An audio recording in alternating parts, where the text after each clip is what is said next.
పింఛన్ల పంపిణీ 80% పూర్తి. రెండో రోజు వేల మందికి ఇవే ఇక్కట్లు. వివిధ జిల్లాల్లో 5గురి కన్నుమూత. ప్రభుత్వం ఇంటి వద్దకే పింఛన్ల పంపిణీ చేసే అవకాశం ఉన్నా కావాలనే రకరకాల సాకులు చెప్పి జాప్యం చేసి వృద్ధులు, వికలాంగులు, అనారోగ్యంతో ఉన్నవారు, వితంతువులను రోడ్ల మీదకు రప్పించి నానా తిప్పలు పెట్టిన గురువారం రాత్రి 9 గంటల సమయానికి రాష్ట్ర వ్యాప్తంగా 88% పింఛన్లు పంపిణీ పూర్తయింది.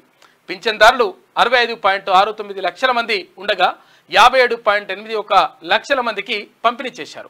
అత్యధికంగా విశాఖ జిల్లాలో 92% పూర్తయింది. అత్యల్పంగా అల్లూరి సీతారామరాజు జిల్లాలో 75.25% నమోదైంది. మిగతా జిల్లాల్లో 80%కి పైగా పంపిణీ జరిగింది. అయితే వీళ్ళకు ఇక్కట్లు తప్పడం లేదు. అభయహస్తం పింఛన్దారులకు కూడా కష్టాలే ఉన్నాయట. అభయహస్తం పింఛన్దారులు రాష్ట్ర వ్యాప్తంగా 1.62 లక్షల మంది ఉంటే చాలా చోట్ల వీరికి పింఛన్ పంపిణీ జరగలేదు. బుధవారం, గురువారం 2 రోజులు వీరు ధృవపత్రాల నుంచి సచివాలయాలకు వచ్చి వేచి చూసిన పింఛన్ సొమ్ము తీసుకునే అవకాశం లేకుండా పోయింది అంటూ ఒక వార్త కనిపిస్తోంది. ఇక భూములు లేని పేదలపై కక్ష సాధింపు. అమరావతిలో భూములు లేని పేదలపైన వైకాపా ప్రభుత్వం కక్ష సాధింపుకు దిగింది. వీరు దాదాపుగా 17,215 మంది ఉన్నారు. పంపిణీ మొదలుపెట్టి 2 రోజులైనా పింఛన్ అందించలేదంట వీళ్ళకి. ఇక ఎండకు సొమ్మసిల్లిన వృద్ధుడు. విజయనగరం జిల్లా శృంగవరపుకోట మండలం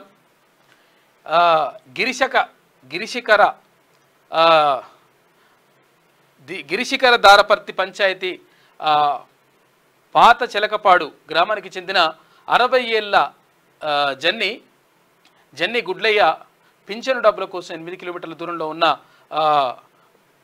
బొడ్డవర సచివాలయానికి కాలినడకన బయలుదేరినంటే పాపం ఎండలో సొమ్మసిల్లి పడిపోయాడు.